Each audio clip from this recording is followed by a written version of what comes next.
Human street kid saves pregnant alien, not knowing she's a billionaire's wife.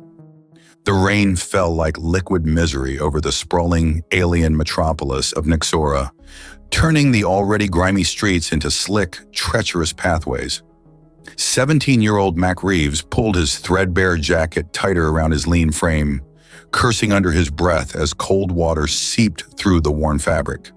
The neon signs of alien establishments cast eerie, multicolored shadows across his face, highlighting the sharp angles of his jawline and the determined set of his dark eyes. "Another glorious day in paradise," he muttered, kicking aside an empty container of what passed for food in this district. Nexora wasn't meant for humans. Everything, from the slightly higher gravity to the air that always smelled faintly of sulfur, reminded Mac that he didn't belong. Humans were rare here, tolerated but never truly accepted among the dozens of alien species that called this megacity home. He turned down an alley, taking a shortcut back to the cramped two-room apartment he shared with his mother. She'd been coughing more lately, her once vibrant face now gaunt and pale. The medicine she needed was expensive, and their meager savings were dwindling fast. A sound stopped him mid-stride, a soft moan barely audible over the drumming rain. Mac paused, peering into the darkness between two waste disposal units. There, huddled against the wall, was a figure.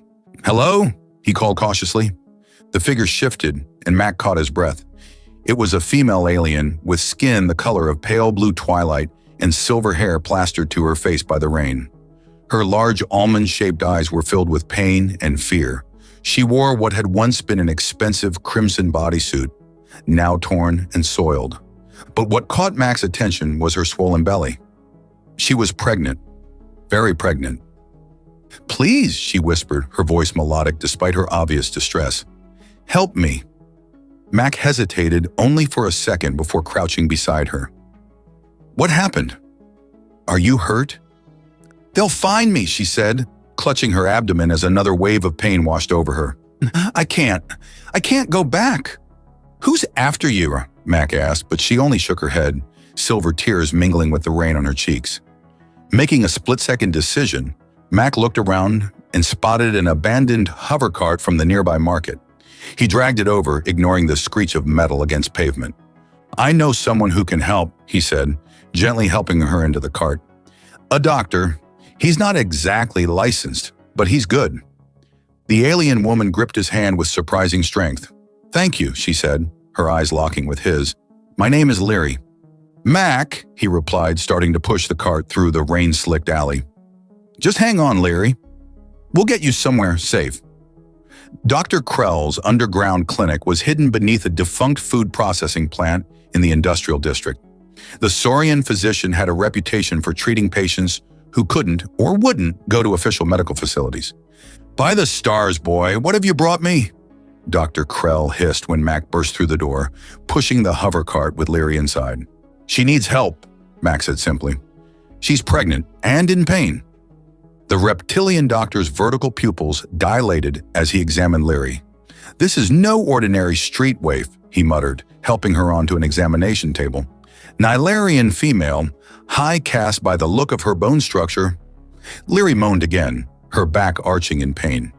"She's in labor," Dr. Krell announced, moving with surprising speed for his bulky frame. "Early, from the look of it. Identification?" he asked Leary. "Leary, darn," she gasped, but something in her hesitation made Mac suspicious. Dr. Krell seemed to notice too, his scaled brow furrowing. "Right, and I'm the Emperor of Centauri." Nevertheless, he began preparing his equipment. "Boy, make yourself useful. Sterilize your hands and assist me." For the next hour, Mac followed the doctor's instructions, fetching supplies and helping to stabilize Leary as her contractions intensified. Despite his gruff manner, Dr. Krell's hands were gentle and skilled. "Something's wrong," the doctor muttered eventually, studying a holographic scan hovering above Leary's abdomen.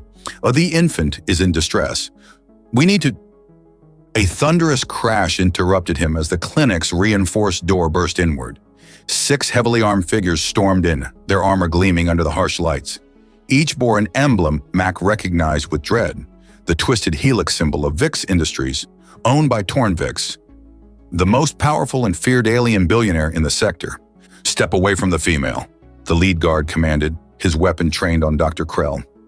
Mac moved instinctively, placing himself between the guards and Leary. "She needs medical attention." "Stand down, human," the guard growled. "This doesn't concern you." "Mac," Leary whispered behind him, her voice strained. "It's all right." A tall figure entered the clinic, his presence commanding immediate attention. Toran Vix was an imposing Nilarian, his blue skin darker than Leary's, with intricate patterns etched across his visible skin. His eyes, cold and calculating, surveyed the scene before settling on Leary. "My wife, he said, his deep voice surprisingly gentle. "You've caused quite a commotion, beloved." Mac's stomach dropped. Wife? He'd been harboring the spouse of the most dangerous man in the sector? "Toran," Leary acknowledged weakly. "The baby." Vix's expression shifted to concern. He snapped his fingers and two medical professionals rushed in, quickly taking over from Dr. Krell. "You," Vix said, turning to Mac. "You helped my wife when she was vulnerable." "Why?" Mac straightened his shoulders. "Because she needed help. That's all." Vix studied him for a long moment, then nodded. "Your name?" "Mac Reeves." "Remember this, Mac Reeves. Toran Vix pays his debts." He turned to one of his guards. "See that this young man and his family are taken care of, and compensate the doctor for his discretion." As Leary was carefully transferred to a hovering medical pod, she reached out and caught Mac's hand. "Thank you," she whispered, her eyes holding a message he couldn't quite decipher. Then they were gone, leaving Mac standing in the wrecked clinic, wondering what the hell had just happened. 3 years could change a lot, but some things remained stubbornly constant. The rain still fell with the same miserable persistence over Nexera, and Mac still cursed it as he jogged the last block to his apartment building. At 20, Mac Reeves had filled out his once lanky frame with lean muscle. His dark hair was cut short now, practical rather than stylish, and a thin scar crossed his right eyebrow, a souvenir from a job-loading cargo that had gone sideways when the gravity stabilizers failed. The apartment building was modest but clean, located in a mixed-species neighborhood that was several significant steps up from the slums where he'd once lived. Toran Vix had been true to his word. The day after the clinic incident, Mac and his mother had been relocated, their meager possessions moved by efficient workers who asked no questions. A monthly stipend appeared in Mac's account, enough to live comfortably but not extravagantly, enough for his mother's basic medical care, but not for the specialized treatments that might actually cure her. Mac nodded to Mr. Prell, the six-armed Quillian superintendent who was sweeping the lobby. "Any deliveries today?" "Nothing for you, human boy," Prell replied, his mandibles clicking in what Mac had learned was a friendly manner. "How's your mother?" Mac's smile faltered. "Not great. The new medications aren't working as well as we hoped." "Ah," Prell's antennae drooped in sympathy. "The universe has strange ways, yes? Some creatures live centuries without purpose, while others with much to give are taken too soon." "Yeah," Mac said, throat tight. "Strange ways." The apartment was quiet when he entered, the soft hum of medical equipment the only sound. Sarah Reeves lay in her adjustable bed by the window, her once vibrant red hair now streaked with gray and thinning from treatments.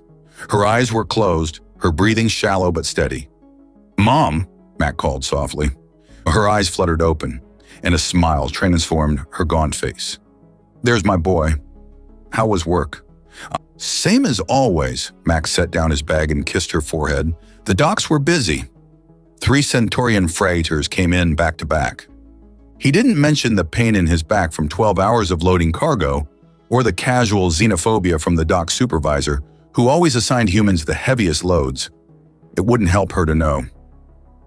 "Dr. Marin stopped by," she said, reaching for a glass of water. Mac quickly handed it to her. "What did he say?" Mac tried to keep his voice neutral, but anxiety crept in around the edges. Sarah took a small sip before answering. "The cellular degradation is accelerating.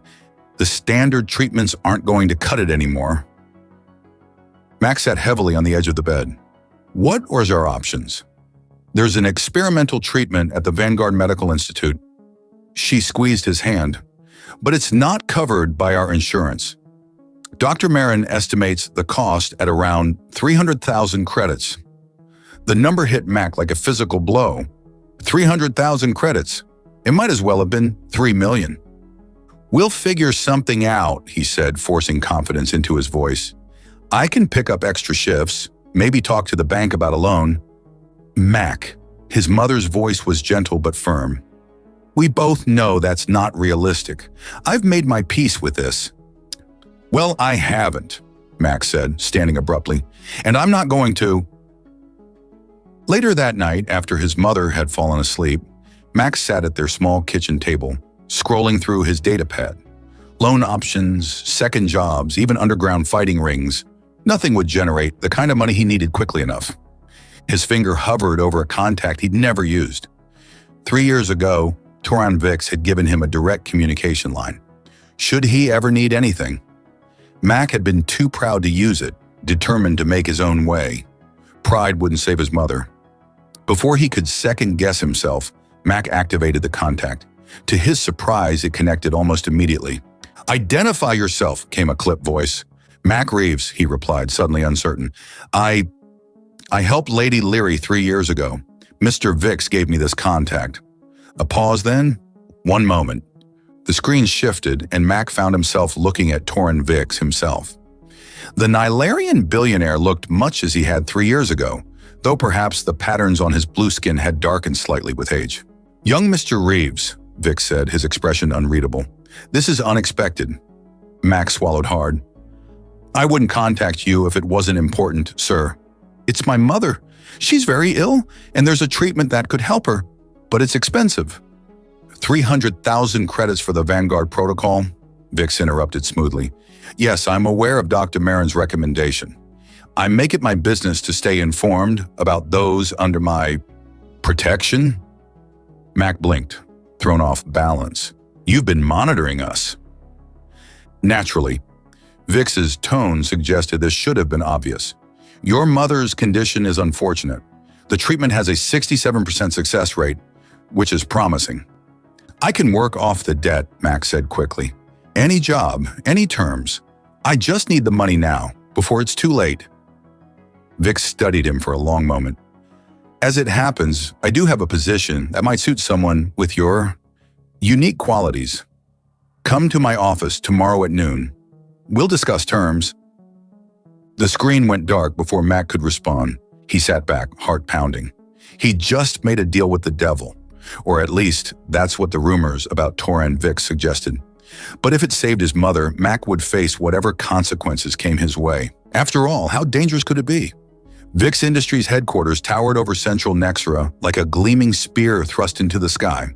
Unlike the organic, flowing architecture favored by most alien constructions, Vix's building was all sharp angles and reflective surfaces, intimidating by design. Mac straightened his collar as the elevator ascended silently.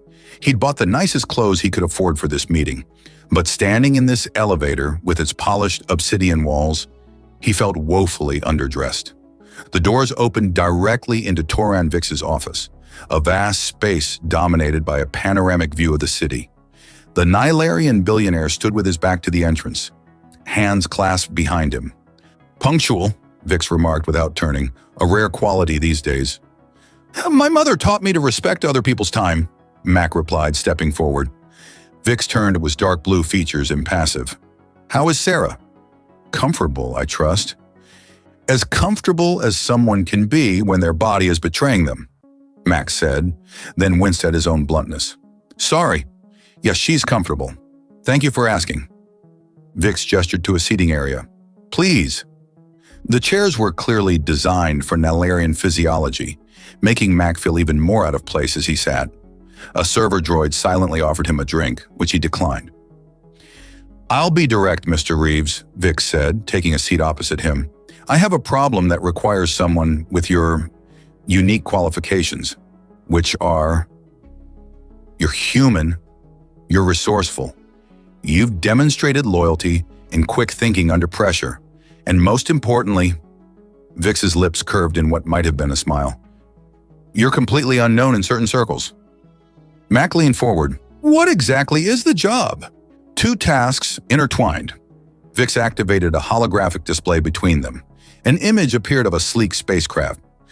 First, I need you to transport sensitive cargo across 3 sectors to the Catherian Reach. Second, while en route, you'll make a detour to infiltrate a research facility owned by Helix Dynamics.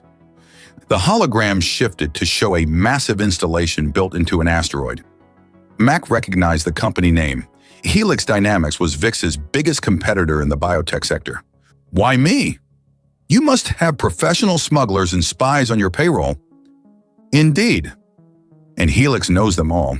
Vix's expression hardened. We've had security breaches. I need someone outside my usual channels. What's the cargo? Mac asked, a knot forming in his stomach. Vix studied him for a moment. Genetic material, specifically modified human embryos. Mac stiffened. Human embryos? For what purpose? Research that could benefit your species greatly, Vix replied smoothly. Humans are remarkably adaptable, genetically speaking. Your DNA contains solutions to problems that have plagued other species for millennia. And Helix Dynamics? What am I looking for there? The hologram changed again, displaying molecular structures Mac couldn't begin to understand. Intelligence suggests they're developing a pathogen targeting specific genetic markers. It could be weaponized against certain species, including humans. Vix's eyes narrowed.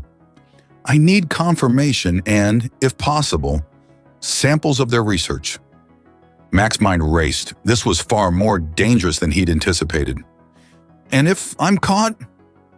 You'll be disavowed. Vix Industries has no connection to you beyond your mother's medical care. Vix's tone was matter-of-fact.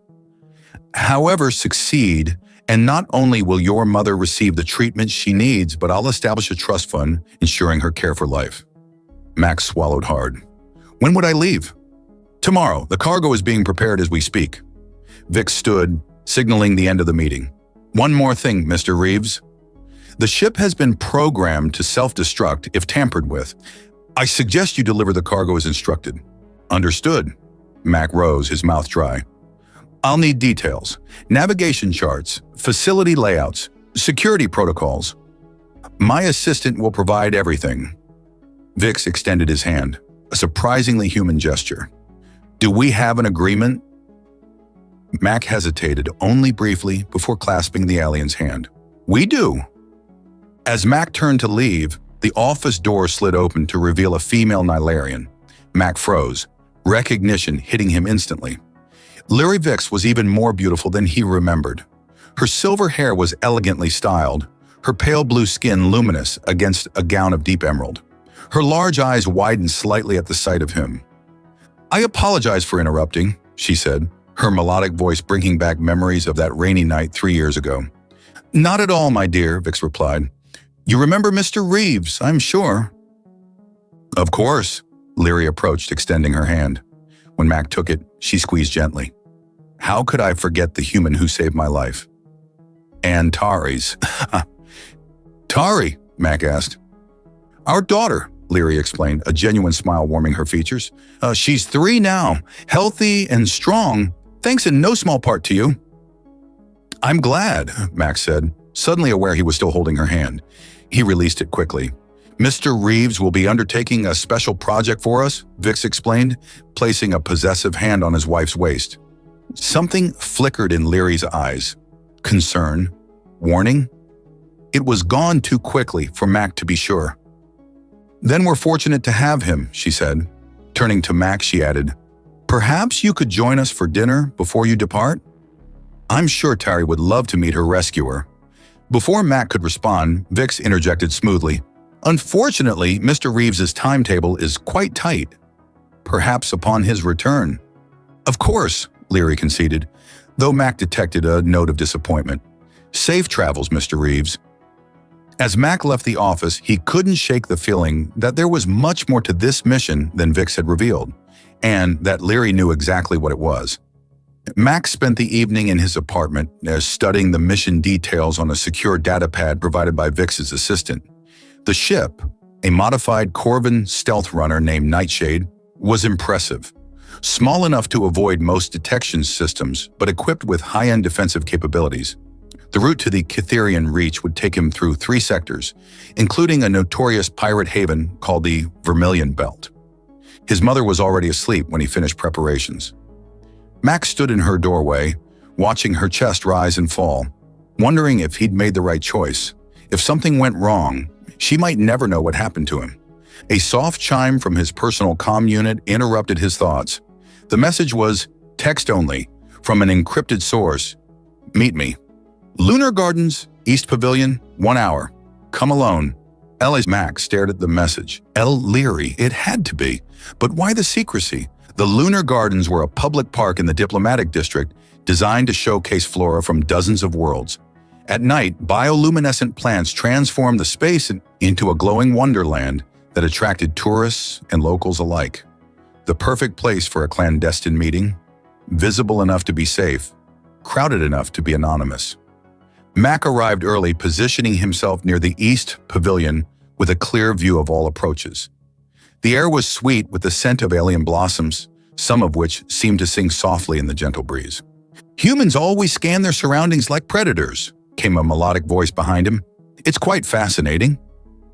Mac turned to find Leary standing there, her silver hair now hidden under a simple hood, her elegant gown replaced by nondescript clothing. Without her finery, she looked younger, more like the frightened girl he'd found in that alley. How did you get past me? Mac asked, genuinely impressed. Nilarians can alter our skin pigmentation slightly, not enough to change color completely, but enough to blend with shadows. She smiled, but it didn't reach her eyes. Walk with me. We don't have much time. They strolled along a winding path lit by glowing fungi. Leary remained silent until they reached a secluded alcove surrounded by tall, swaying plants that seemed to bend away from visitors, creating a natural privacy screen. My husband is not what he appears to be, she said without preamble. Few billionaires are, I imagine, Mac replied cautiously. This isn't about wealth or power games. Leary's large eyes fixed on him intensely. The cargo you're transporting, it's not what he told you. Modified human embryos for research, Max said. What are they really? Prototypes, the first generation of what he calls Terran Prime, genetically engineered human soldiers designed for absolute loyalty and enhanced combat capabilities. Her voice dropped lower. He's creating an army, Mac, one that will make humans the most feared mercenaries in the galaxy. But under his control, Mac felt cold despite the garden's pleasant temperature. Why would he do this? Power, the ultimate commodity. Leary's expression hardened. The mission to Helix Dynamics is equally deceptive. Yes, they're developing a pathogen, but Toran already knows this. He wants you to steal it so he can refine it. Create a targeted bioweapon that would eliminate his competitors while making it look like Helix's project backfired.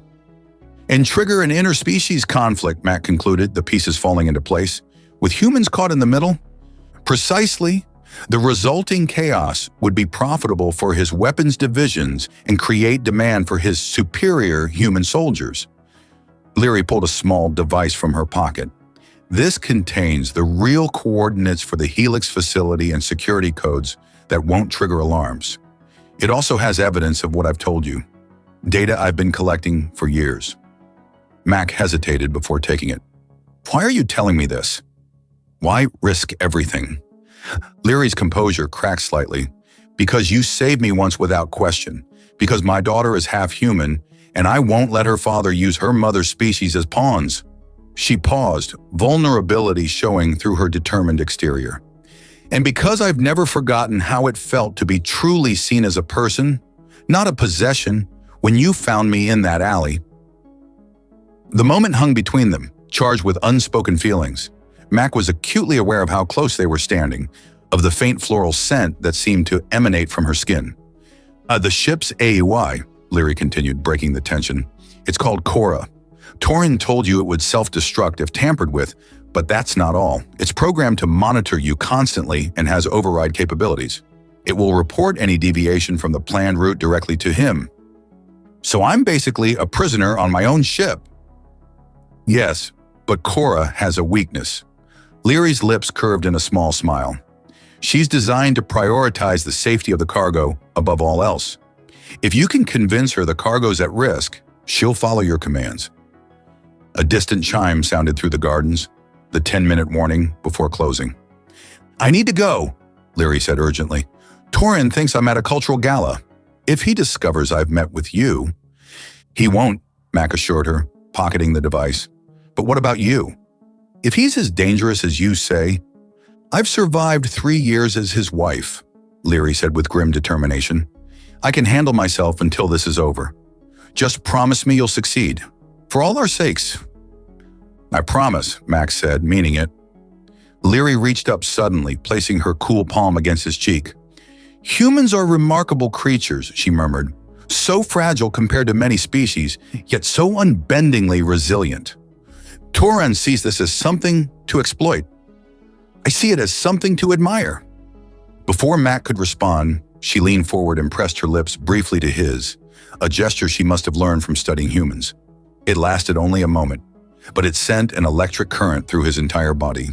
"For luck," she whispered, then turned and disappeared into the luminous foliage, leaving Mac alone with a dangerous mission that had just become infinitely more complicated. The nightshade hummed with quiet efficiency as Mac guided it through the departure protocols. Nexora's sprawling cityscape shrank beneath him, its lights blurring into a glittering tapestry against the planet's surface. "Atmospheric exit complete," announced Cora, the ship's AI. Her voice was surprisingly warm for an artificial intelligence, melodic with a hint of an accent Mac couldn't quite place.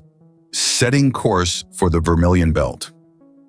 "Thanks, Cora," Mac replied, still getting used to speaking to an empty cockpit. "How long until we reach the first checkpoint?" "Approximately 17 hours at current velocity," she responded. "Would you like me to prepare a meal from the galley?" "Not hungry yet." Mac's thoughts were still tangled in the lunar gardens with Leary. The memory of her lips against his lingered, a ghost of sensation that wouldn't fade. Once they were safely in the void between star systems, Mac set the autopilot and made his way to the cargo hold. The container housing the embryos was smaller than he'd expected, a sleek, refrigerated unit about the size of a standard shipping crate. Its surface was unmarked except for a biometric scanner that presumably only Vix and his associates could access. Max circled it warily, remembering Leary's words. Not research specimens, but prototypes for engineered super soldiers.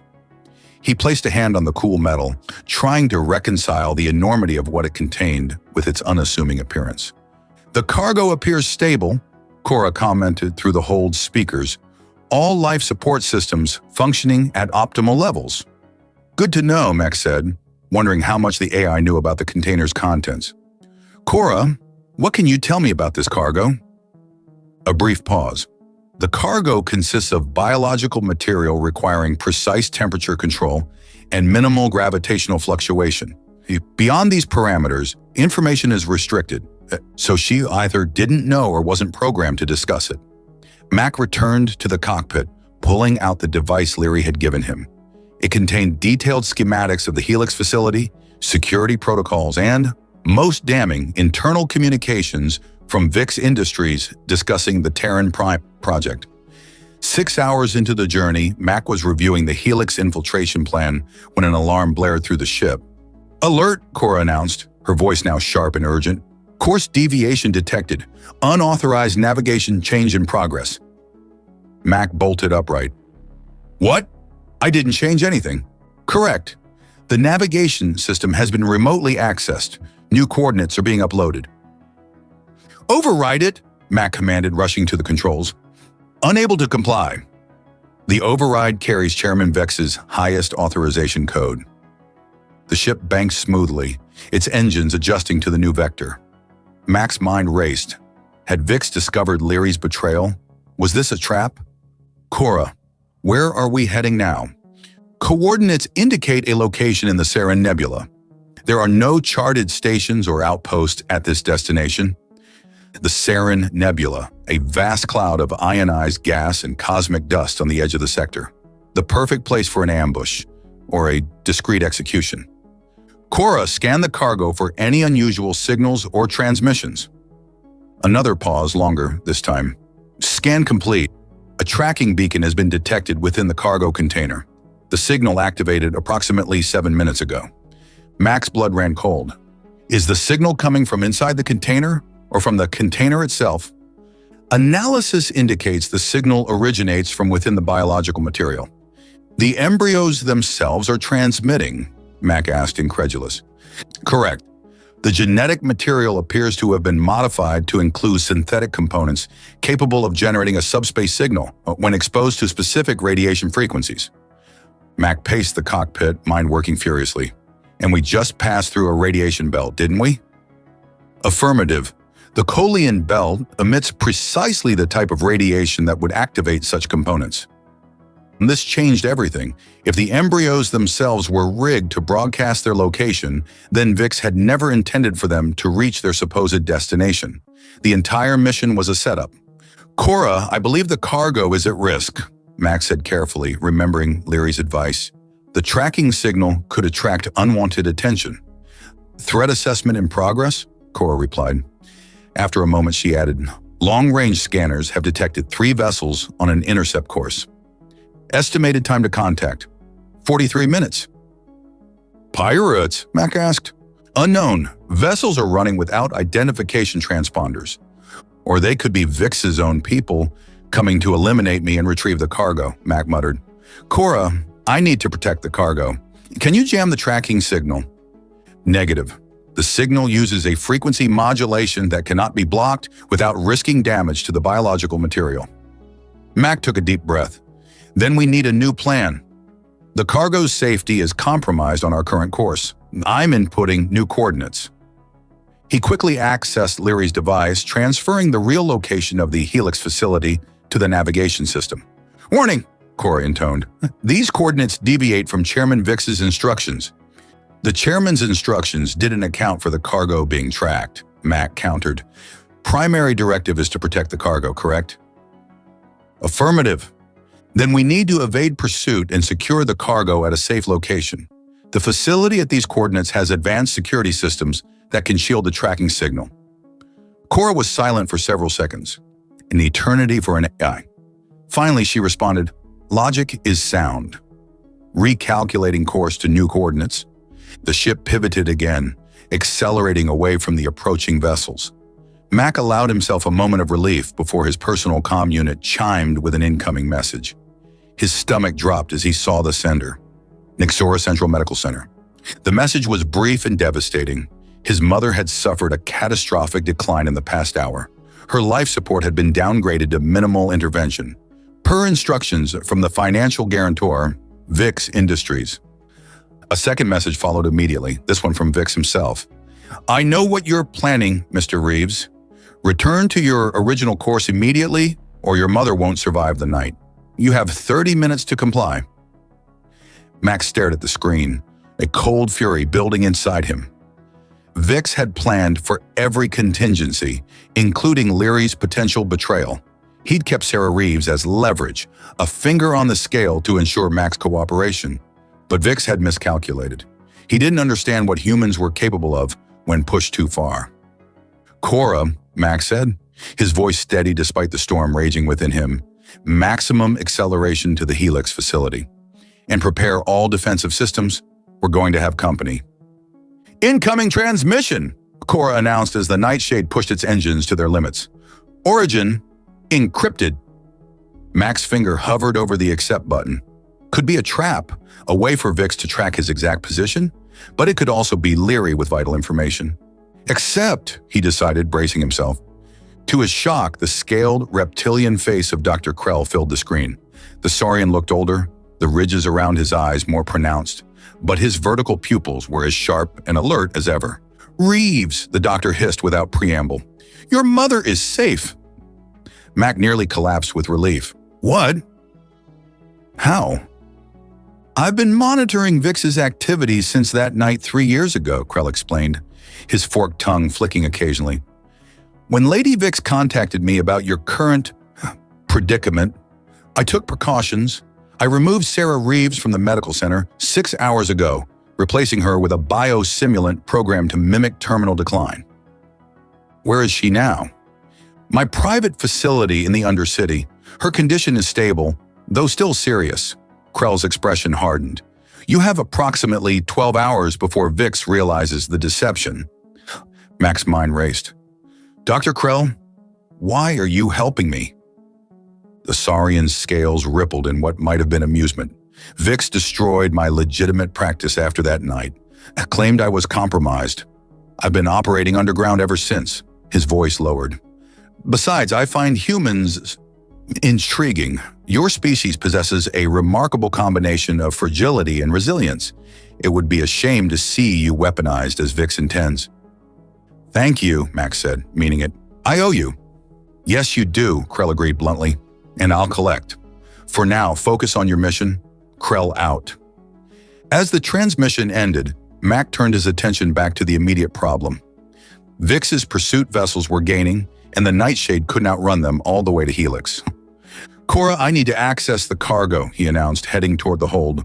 Warning, unauthorized access to cargo will trigger security protocols. The AI responded. The cargo is already compromised by the tracking signal. Mac countered. I need to extract a small sample to protect the main shipment. After a moment's calculation, Cora replied, proceeding with limited access protocol. Cargo container will allow extraction of up to 5% of contents without triggering self-destruct. In the hold, Mac watched as a small panel slid open on the container's surface. Inside, a rack of tiny vials glowed with an eerie blue light. Each contained what looked like a minuscule cluster of cells suspended in clear fluid. Human embryos, modified to become soldiers. The thought made his stomach turn. Carefully, Mac extracted one vial. Cora, prepare an automated probe. Program it to follow a course toward the Serene Nebula at maximum speed. Probe preparation complete, Cora confirmed minutes later. Mac placed the vial into the probe's secure compartment. Launch when ready. The Nightshade shuddered slightly as the small probe detached and accelerated away, broadcasting the same tracking signal as the main cargo. Pursuit vessels are altering course, Cora reported after several tense minutes. 2 are following the probe. 1 continues on our trajectory. 1 was better than 3, but still problematic.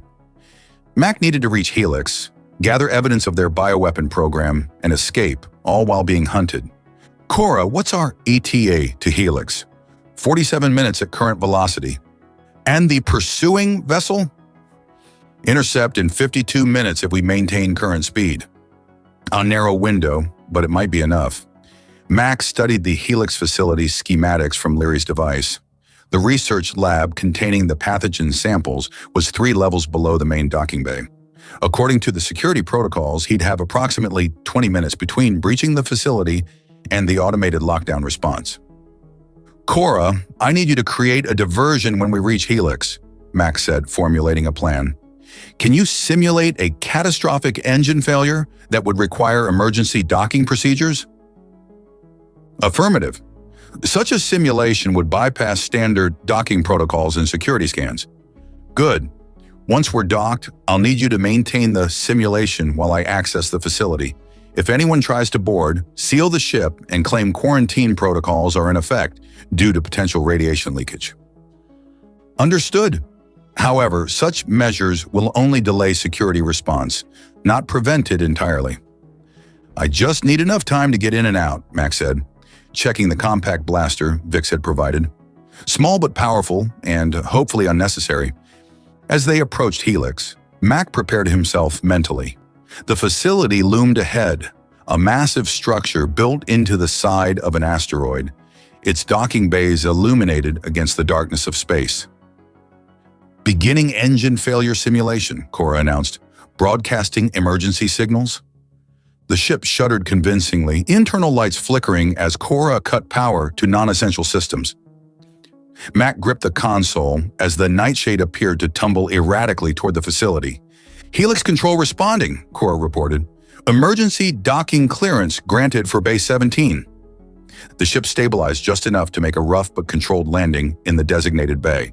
Through the viewports, Mac could see emergency response teams rushing toward them, only to halt as Cora broadcast warnings about radiation contamination.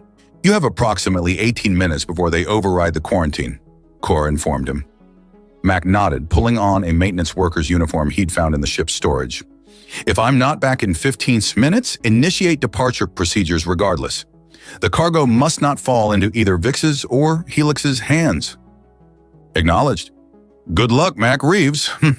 Slipping out through the maintenance hatch, Mac blended with the chaos of the emergency response.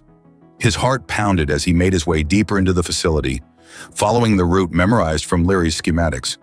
The research lab was exactly where the plans indicated, a sterile, white environment filled with advanced equipment. At its center stood a sealed chamber containing what appeared to be various biological samples. Working quickly, Mac accessed the main terminal using the security codes Leary had provided. The screen flickered to life, displaying research data that confirmed his worst fears. Helix was indeed developing a pathogen targeting specific genetic markers, including those common in humans.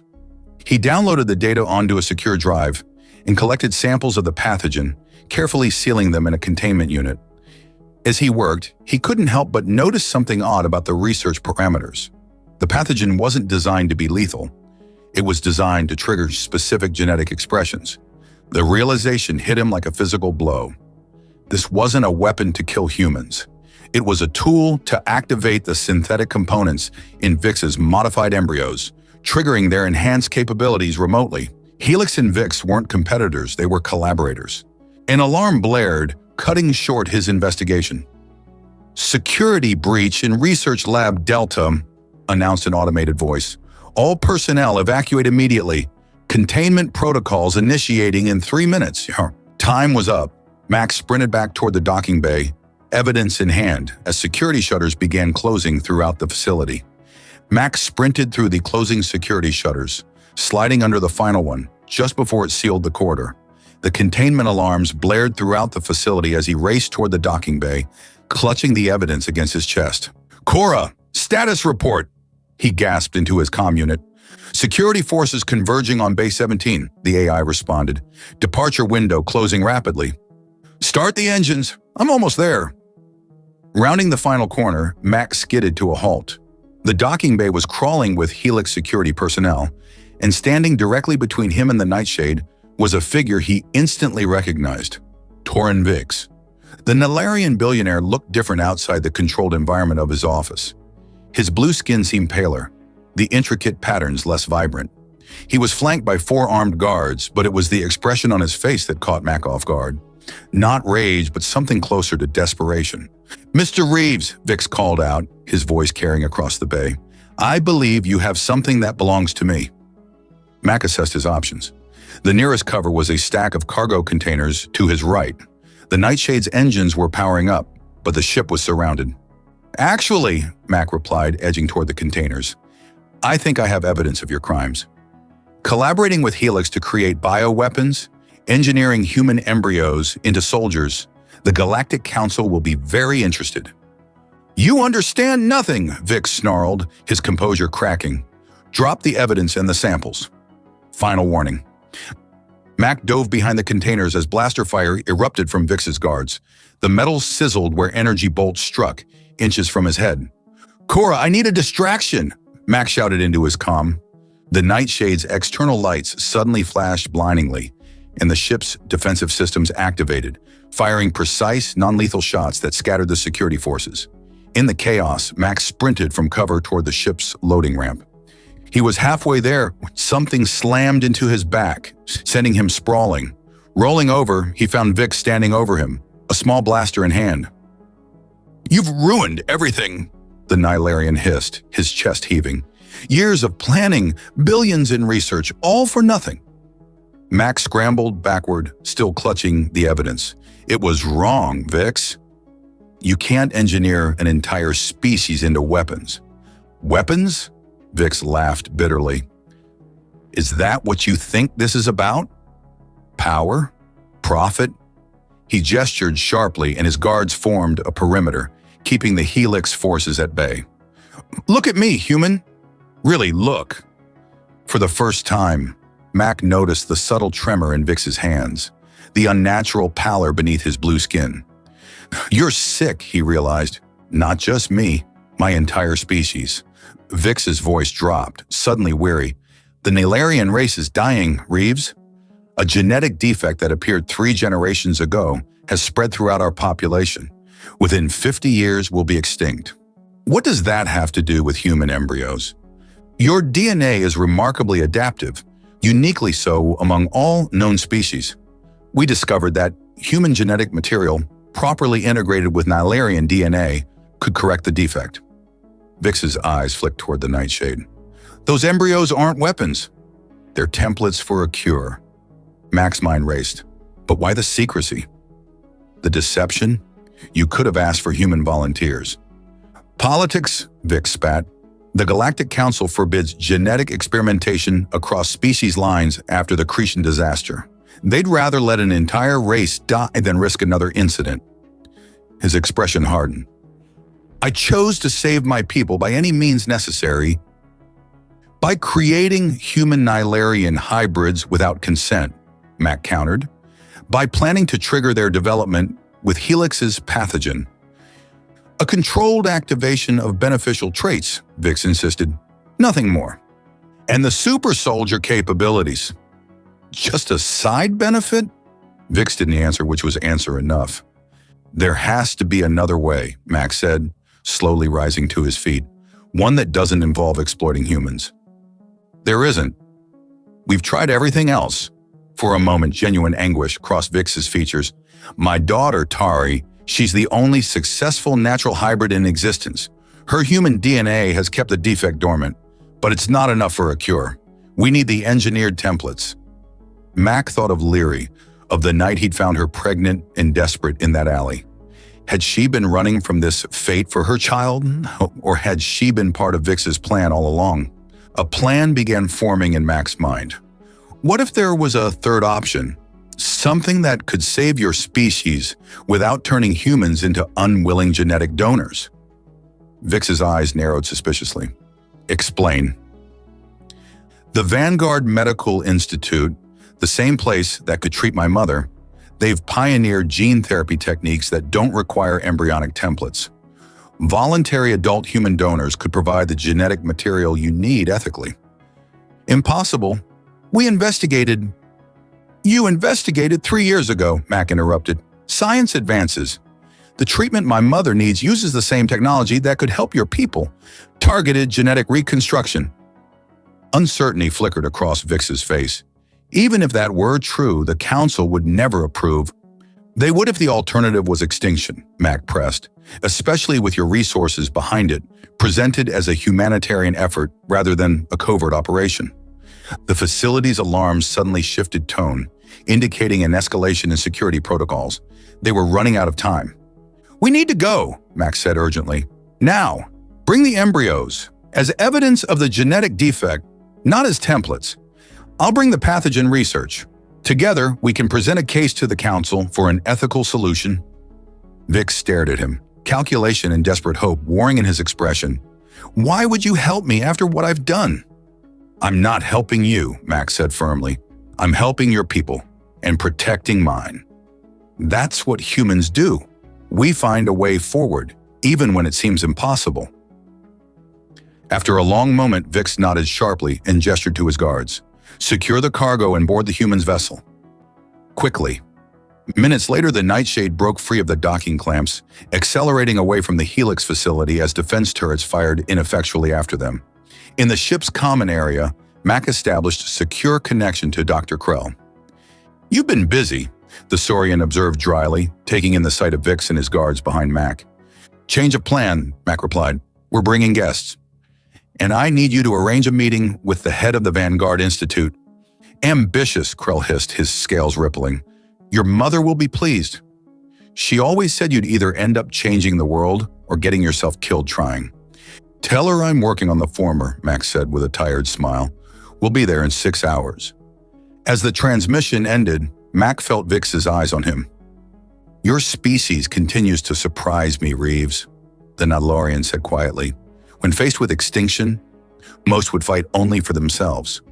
That's where you're wrong, Mac replied, thinking of his mother, of Leary, of the strange journey that had brought him here. Humans fight hardest when we're fighting for others. It's our greatest strength. For the first time, Vix looked at him not with calculation or contempt, but with something approaching respect. Perhaps that's why we need you after all. The nightshade streaked through the void toward Nexora, carrying with it the seeds of salvation for two species, and proof that sometimes the most powerful force in the universe is simply humanity's stubborn refusal to accept that some problems can't be solved.